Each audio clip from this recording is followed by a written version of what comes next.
ሁላችሁንም እንደምን አመሻችሁ ላለሁኝ እግዚአብሔር ይመስገን። ዛሬ ይህን ምሽት በአንድ ላይ እንድንገናኝ ምክንያት የሆነችን ሐና ብርሃን ነች። ከዚህም የተነሳ ስለሷ እግዚአብሔርን በማመስገን ነው የምጀምረው። አሁን በመዝሙር ያጽናናን ወንድማችን ስሜን ተናግረዋል። ስሜ ታደሰ ነው መባል። ሳሚ ዘገየ እንደገባው አቀፍኩት። ወዲያው ያለኝ ነገር የምክር ቃል ካለ የሚያጽናና ቃል ካለ በዚህ ምሽት ብትናገር ደስ ይለኛል ያለኝ። እኔም ደግሞ አዎ የምክር ቃል አለኝ ብየዋለሁ። ከኪሴ አውጥቼ የማቀብለው የምክር ቃል ግን የለኝም። የራሴ የሆነውን ሐሳብ ወደ እናንተ ለመጫን የተዘጋጀ ምንም ነገር የለኝም።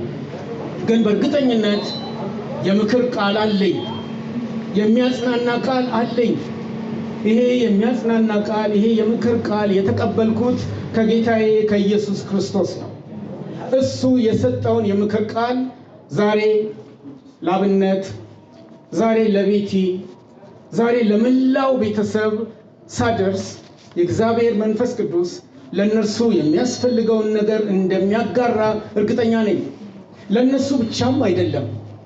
ከሰማይ የሆነው የምክር ቃል እድለኞች ሆነን በዚህ ምሽት በዚህ ቦታ የተገኘነውን ሁሉ ይመለከታል። ሁላችሁ ተጽናንታችሁ፣ ሁላችሁ በእግዚአብሔር ላይ ተደግፋችሁ በዚህ ምሽት ትሄዱ ዘንድ የእግዚአብሔር ፍቃድ ነው ብዬ አምናለሁ። ሐና ብርሃን ወደ ጌታ እኔን ቀድማ ሄዳለች። እህቶቿን ቀድማ ሄዳለች። ልከተላት እፈልጋለሁ። ተከታይ ልሆናት እፈልጋለሁ። 10 ያህል መጽሐፎችን ጽፌያለሁ። 12 ያህል መጽሐፎችን 12ኛው መጽሐፌ ተሳስቼ ነበር የሚል ነው። የ10ኛው መጽሐፌ ተሳስቼ ነበር፣ የመጨረሻው ጽሑፌ እሞታለሁ የሚል ነው። በቅርብ ቀን እርግጥ ነው፣ በቅርብ ቀን እሞታለሁ። እርግጥ ነው፣ በቅርብ ቀን እንደ ሐና ብርሃን ከዚህ ዓለም እወጣለሁ። የኔ መውጣት እና የኔ መሄድ ሊያሳዝናችሁ ችሎ ከሆነ ስለወደዳችሁኝ አዝናችሁልኛል። እናንተም ግን አድማጮቼ በቅርብ ቀን ከዚህ ዓለም በሞት ትለያላችሁ። ትወጣላችሁ። ይህን እውነት የነገረኝ፣ ይህን እውነት የገለጠልኝ ጠቢቡ ሰለሞን ነው። ይህንን እውነት ያሳየው ከሰማይ የተቀበለውን ለሕዝቡ ያስተናገደበት ቃል በጠቢብ መጽሐፉ በመክብብ 3:3 ላይ ይገኛል። ወገኖቼ ለመወለድ ጊዜ አለው።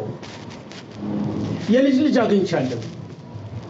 ትናንትና ሰኔ 3 ጁን 10 የተወለደችበትን 1ኛ ዓመት አክብረናል።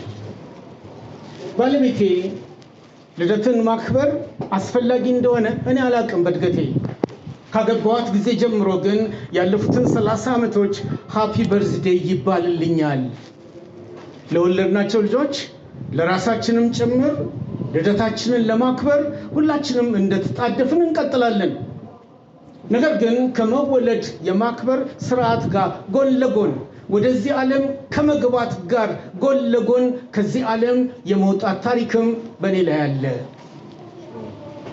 እያንዳንዳችን በዚህ ምሽት ያለን ወንድሞችና እህቶች፣ ወገኖቼ በአጠቃላይ እንደተወለድን ከዚህ ዓለም ከዕለታት በአንዱ ቀን እንወጣለን፣ እንሞታለን። ይህን መስማት ግን የ21ኛው ክፍለ ዘመን በዚህ ምድር ላይ ራሱን ተክሎ ለመኖር ብዙ ዕድሜ ለመኖር የሚፈልገው ትውልድ ሊቀበለው አይፈልግም። የመሞትን ቃል ሊሰማ ፈጽሞ አይወድም። እኔም ብሆን ግን ለመወለድ ጊዜ አለው አለ ጠቢቡ፣ ለመሞትም ጊዜ አለው አለ። ይህን መሰረት አድርጌ ነው በመጽሐፌ ላይ በቅርብ ጊዜ እንደምሞት ዝርዝር ነገሮችን የገለጥኩት። በሞት ሸለቆ ውስጥ በ1997 አልፌ ስለነበር ነው። እግዚአብሔር በሕይወት ኑር ካለኝ በኋላ የኖርኩ ሰው ነኝ እኔ በዚህ ፊታችሁ ያለው። በሰጠኝ ዕድል እግዚአብሔር የሰጠኝን ነገሮች ሁሉ እየተጠቀምኩ እንዳለው ይመስለኛል። ዛሬ በዚህ ምሽት የማጽናናትና የምክር ቃሌ እንደተወለደን ከዚህ ዓለም የምንወጣበት ሁኔታ ከፊታችን እንዳለ እንድናቅ እፈልጋለሁ። ስለ ሐና ብርሃነ ስናስብ ስለ ፍቅሯ፣ ስለ ደግነቷ፣ ለሁሉ ተደራሽነቷን በማሰብ እሷ ወደ ህሊናችን ወደ ፊታችን ስትመጣ ሁላችንም እንባ ይተናነቀናል።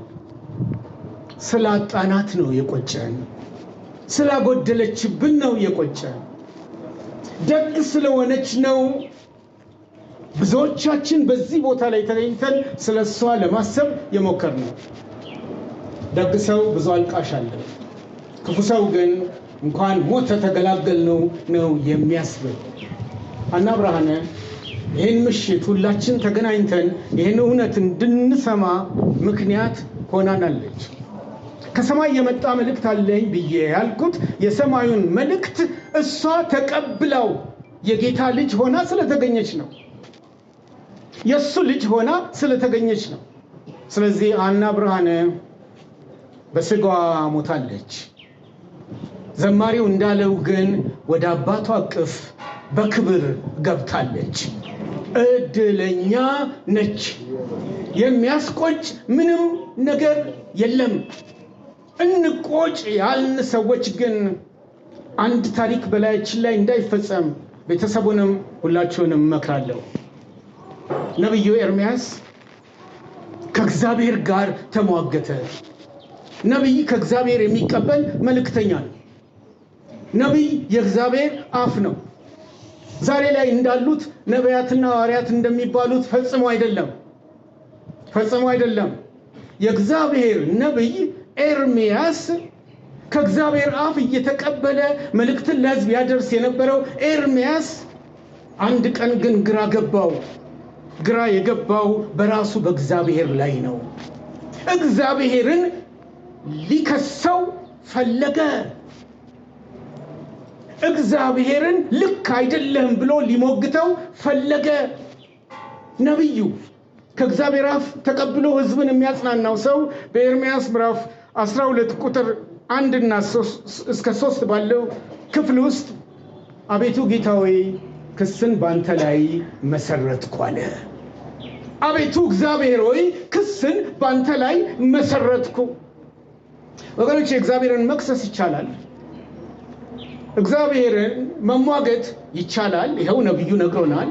ክስ ፋይል ከፍቶበታል። ሳሚ ዘገየ ያውቃል፣ የሕግ ሰው ስለሆነ። ነቢዩ እግዚአብሔርን ከሰሰው። የከሰሰበት ምክንያቶች በዝርዝር በዛ ቦታ ላይ ተቀምጧል። ካንተ ጋር ልፋረድ ያለበት ምክንያቶች የኃጢአተኞች መንገድ ስለምን ይቀናል ብሎ እግዚአብሔርን ከሰሰ። በደልስ የሚያደርግ ሁሉ ስለምን በሰላም ይኖራል? ስለ ጽድቅ የሚኖሩ ሰዎች ለምን ይሰደዳሉ ብሎ እግዚአብሔርን ከሰሰው። ፋይል በእግዚአብሔር ላይ ከፈተበት እና ታሸ፣ ተንገላታ።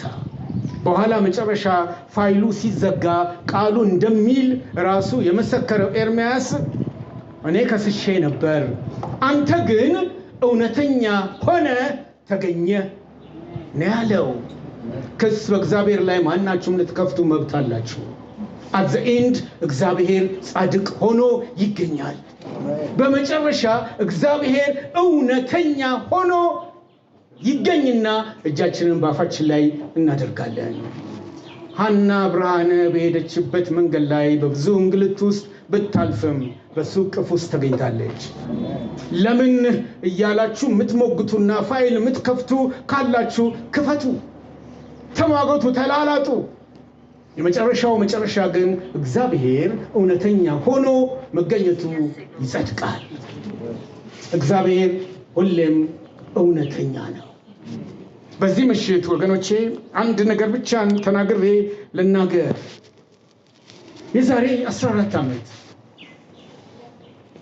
ቀራንዮ መድኃኔዓለም ታላቅ ወንድሜን መከታ የሆነኝን ሰለሞን ስዩምን ሳጣ እሱ የህይወት ታሪኩ ሲነበብ አንባቢው እኔ ነበርኩ እና በሞቱ አዝኛለሁ፣ ወዲያው ግን ተጽናንቻለሁ። እናም ደግሞ ያነበብኩት ወይም ያነበብነው ክፍል ሰለሞን ስዩም ትንሣኤና ሕይወት የሆነውን ኢየሱስን አምኖ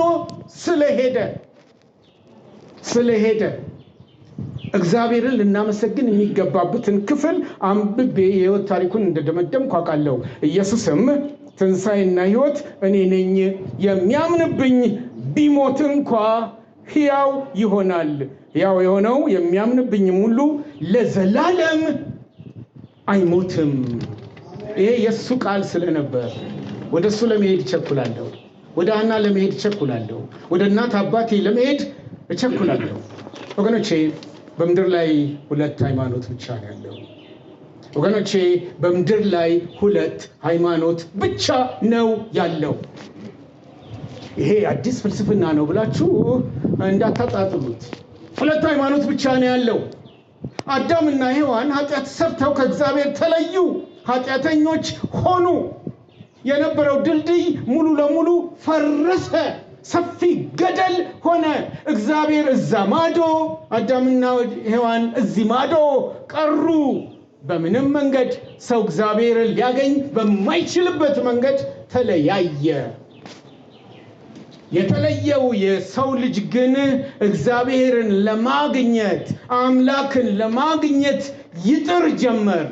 ሄዶ ድልድዩን የፈረሰውን መግጠም ሳይችል ቀረ። ማንም የሰው ልጅ በራሱ ፍቃድ ወደ እግዚአብሔር መድረስ ፈጽሞ አይችልም።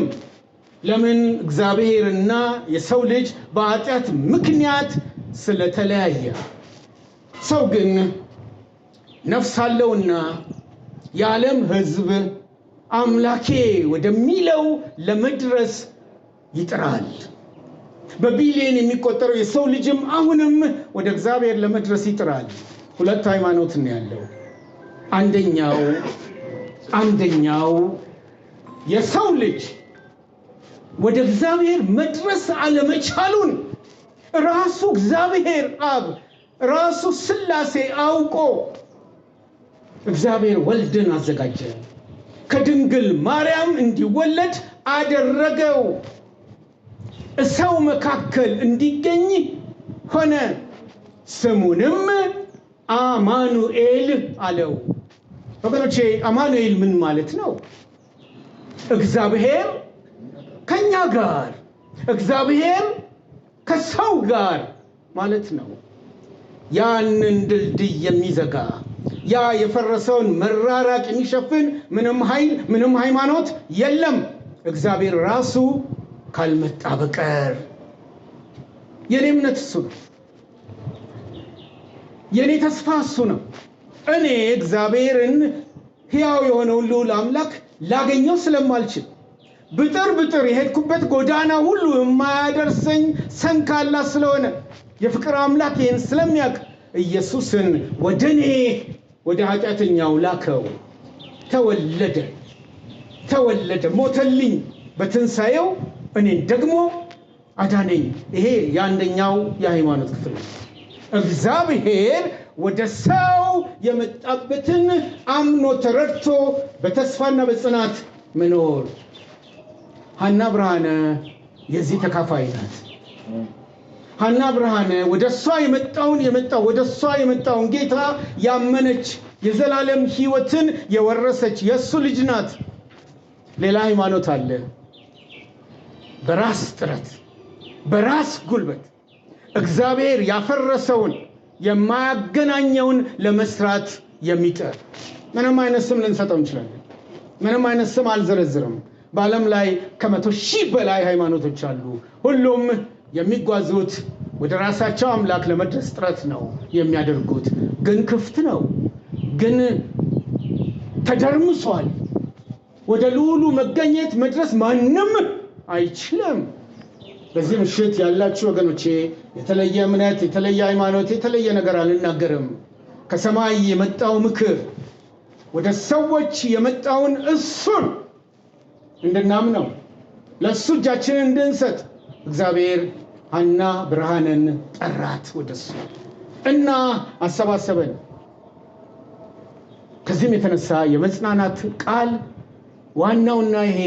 ዋናውና ተፈላጊው ይሄ ነው። ሌላው ግን ቤተሰቦቼ ሆይ፣ ቤቲ፣ አብነት፣ ሁላችሁም ኢየሱስ ክርስቶስ ነው የተናገረው ትንሣኤና ሕይወት እኔ ነኝ፣ በእኔ የሚያምን አይሞትም ያለው እና እኛም አንሞትም፣ ሐናም አልሞተችም። ነገር ግን ሁላችንም በየተራችን እንሄዳለን። ስንሄድ ሞትን ወደኛ እንደሚመጣ በማመን እንድንኖር ጋብዛቸዋል። ለመወለድ ጊዜ አለው፣ ለመሞትም ጊዜ አለው። ሀገሬ፣ ሕዝቤ፣ ሁላችንም ለመኖር ብቻ የምንዘጋጅ ሰዎች፣ እድሜያችንን ለማርዘም የምንጥር ሰዎች ከሆንን እየተሻማን እየተጋጨን በብዙ ብጥብጥ ውስጥ እየኖርን እናልፋለን። ወገኖቼ ለሞታችን እንዘጋጅ። ወገኖቼ ከዕለታት በአንዱ ቀን እኛም እንደ ሐና እንወጣለን። ስንወጣ ዋጋ ከከፈለልን ጌታ ጋር እንድንሆን ራሳችን እንድናዘጋጅ በዚህ ምሽት ጋብዛቸዋለሁ። እግዚአብሔር ይህን ቤተሰብ ስላጽናና እግዚአብሔርን በጣም አመሰግናለሁ። ማናችንም የክስ ፋይል እንደ ኤርምያስ ከፍተንም ልናዘልቅ ብንሞክር የትም አንደርስም። መላላጥ ይሆናል ትርፋችን። ከዛ በኋላ የሚመጣው ጣጣ ብዙ ነው። አንተ ጻድቅ ነህ ብለን እንድናምን እግዚአብሔር ይርዳን። በጣም አመሰግናችኋለሁ ስላደመጣችሁኝ። እግዚአብሔር እድሜና ጤና ይስጥልኝ።